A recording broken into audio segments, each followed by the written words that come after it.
Business stage অনুযায়ী তিনটা mindset কাজ করে যে কোনো কোম্পানি বা বিজনেস ম্যানদের মধ্যে। এটা হচ্ছে সার্ভাইভাল মাইন্ডসেট, কম্পিটিশন মাইন্ডসেট এবং মনোপলি মাইন্ডসেট।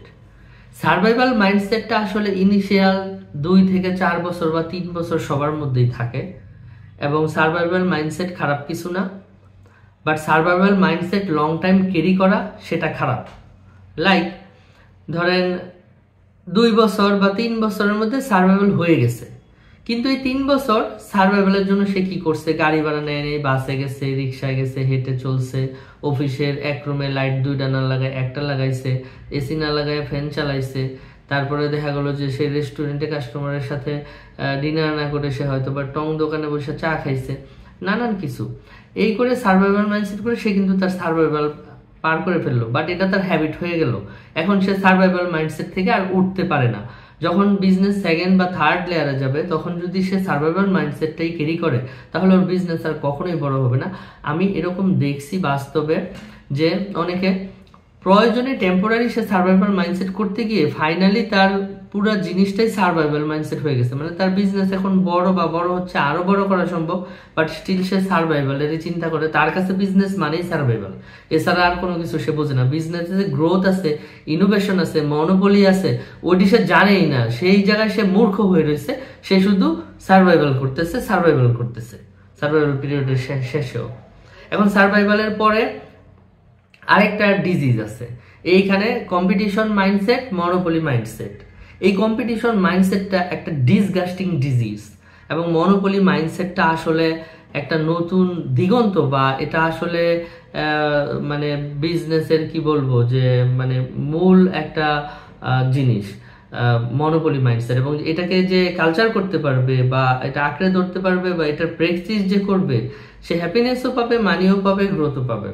তো কম্পিটিশন মাইন্ডসেটের এই মাইন্ডসেটের বেসিসে কিন্তু মানুষ অ্যাক্ট করে। ওই কম্পিটিশন মাইন্ডসেট যার মধ্যে এস্টাবলিশ হয়, সে সবার আগে চিন্তা করে যে এক জায়গায় গিয়ে আরেকজনের ব্যবসায় বাস দিবে, কারণ অন্য আরেক জায়গায় তার ব্যবসায় অন্য কেউ বাস দিছে। সে সবসময় কান পাইতে রাখবে যে এখানে আর কোন 2 জন করে ব্যবসা, তার প্রাইস কি। সে শনিবারে আসে না রবিবারে আসে, দেখা গেলো তার জন্য সুইটেবল টাইমে এই কাস্টমাররা রবিবার ভিজিট করে। সে শুনলো তার কম্পিটিটর এই কাস্টমাররা শনিবারে ভিজিট করে, এখন থেকে সে শনিবারেই আসা শুরু করছে। শনিবারে কি ভিজিট করে, মানে সে অবসেসড হয়ে যায় যে তার কম্পিটিটর, দেখা গেলো এই মাসে তুমি এই কোম্পানি থেকে কত টাকার অর্ডার পাইছো, সেটা নিয়ে তোমার হেডেক নাই। দেখা গেলো তা কম্পিটিটর কত টাকার অর্ডার পাইছে, সেটা নিয়ে খুব বেশি হেডেক চলতেছে। মানে নিজের বিজনেস, নিজের ভলিউম, নিজে কি পাইলাম, সেটা হচ্ছে কম্পিটিটর কয়দিন ভিজিট করলো, কি করে ফেললো, তার প্রাইস কত, এগুলির হইতেছে গিয়া যেটা যে অবসেশন চলে আসে।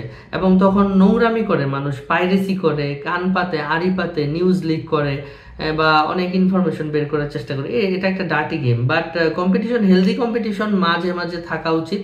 এটা আসলে থাকলে নিজের অবস্থান বোঝা যায় যে মার্কেটে কোথায় আছে। বাট একদম ডার্টি কম্পিটিশন ভালো না, এবং কম্পিটিশন মাইন্ডসেটটা ওভারঅল ভালো না। Even healthy competition is not also good, but এটা থাকলে অনেক সময় নিজেকে জাজ করা যায়। আর মনোপলি মাইন্ডসেট হচ্ছে, এখন ইন্টারনেটের যুগ, সব ফাস্ট, মানে এখন সব কিছু সবার হাতের নাগালে, এবং প্রতিটা জিনিসের জন্য আপনি যদি কোনো সোর্সিং সাপ্লাই বা কোনো বিজনেস পার্টনারকে খোঁজেন যে আপনাকে এই সার্ভিস বা প্রোডাক্টটা দিবে, আপনি একসাথে 5-7 জন কিন্তু পেয়ে যাবেন।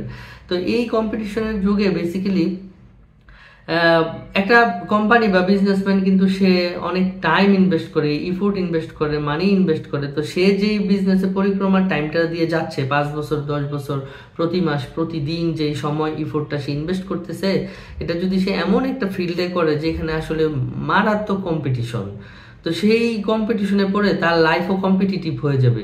কম্পিটিটর কারণে সে অর্ডার ছুটবে, তারপরে হইতেছে কম্পিটিটরের কারণে তার অর্ডার না ছুটলেও খুব লো প্রাইসে করতে হবে। মানে এই কম্পিটিশনে পড়ে বিজনেসের আর মজাটাই থাকবে না। এই জন্য মনোপলি মাইন্ডসেটটা এস্টাবলিশ করা উচিত, এবং এটার উপর একটা ফোকাস রাখা উচিত, এবং মনোপলি মাইন্ডসেটের উপরে নলেজও নিয়ে আসা উচিত। অ্যাকচুয়ালি যখন মনোপলি মাইন্ডসেট থাকবে, তখন ব্রেন এবং ওই কোম্পানির স্ট্র্যাটেজি সবসময় খুঁজবে যে মার্কেটে এমন কোন 5টা প্রোডাক্ট আছে যেই প্রোডাক্টে কম্পিটিশন নাই, সাপ্লায়ার কম আছে, আবার ওই প্রোডাক্টের ডিমান্ড কাস্টমারের কাছে বেশি আছে। দেখা গেল ওই প্রোডাক্টগুলি কালচার করে সে দেখলো যে না একটা দুইটা প্রোডাক্ট তার হাতের নাগালে আছে, ভালো সোর্সিং, সে চিন্তা করলো যে না মার্কেটে এই প্রোডাক্ট নিয়ে সে কাজ করবে। এটা সার্ভিসেও মনোপলি হইতে পারে, ইভেন দো প্রোডাক্ট সিলেকশনে ডিমান্ডের মনোপলির কথাও মাথায় রাখা যায়। যে শুধু মনোপলির কালচার করবে সে সারাদিন মনোপলিরই চিন্তা করবে। যেমন স্বর্ণ এবং হচ্ছে জমি, এই দুইটা ডিমান্ড সবসময় বাড়তেছে। এখন যদি কেউ চিন্তা করে যে না আমি এমন একটা বিজনেস করব যে আমি কাস্টমার পিছে ঘুরবো না, কাস্টমার আমার পিছে ঘুরবে, সে যদি চিন্তা করে সে ল্যান্ডের বিজনেস করবে, সে ল্যান্ড কিনে ফেলে রাখলো, দেখা গেলো যে যেদিন বিক্রি করবে ওই দিন তার 5 জনের কাছে যা লাগবে না যে ভাই আমি এটা বেচবো। সে যদি শুধু একটা বিজ্ঞাপন দেয় তার পিছে 20 জন চলে আসবে যে ভাই আমি টাকা নিয়ে রেডি কিনতে চাই। তো এমন একটা প্রোডাক্ট যেটার হায়ার ক্রাইসিস, তো প্রোডাক্টের ক্রাইসিসের মনোপলি চিন্তা করা যায়। তারপরে মার্কেটে নিউ ইনোভেশনের মনোপলির কালচার করা যায়। তারপরে একটা নির্দিষ্ট প্রোডাক্টের মধ্যে ডিফারেন্ট আইটেম ওয়াইজ মনোপলি চিন্তা করা যায়, এবং পুরা মার্কেটে কতগুলি কাস্টমার আছে সেইখানে হেলদি কাস্টমার চুজ করে সেই হেলদি কাস্টমারের সাথে বিজনেস করে মনোপলি করা যায়। আই মিন যখন মনোপলি মাইন্ডসেট থাকে তখন সেটা কিছু বিজনেস হারায়, শুরুতে বিজনেস স্লো যায়, বাট ফাইনালি এটা এমন একটা হেলদি ওয়েতে এটা গ্রো করে যার পিছে ঘোরার দরকার হয় না, পেরেশানির দরকার হয় না। কাস্টমার তার নিজের প্রয়োজনে তার কাছে প্রোডাক্ট কিনতে আসে। আর কম্পিটিশন মাইন্ডসেট লাইফটা জাহান্নাম বানায় দেয়।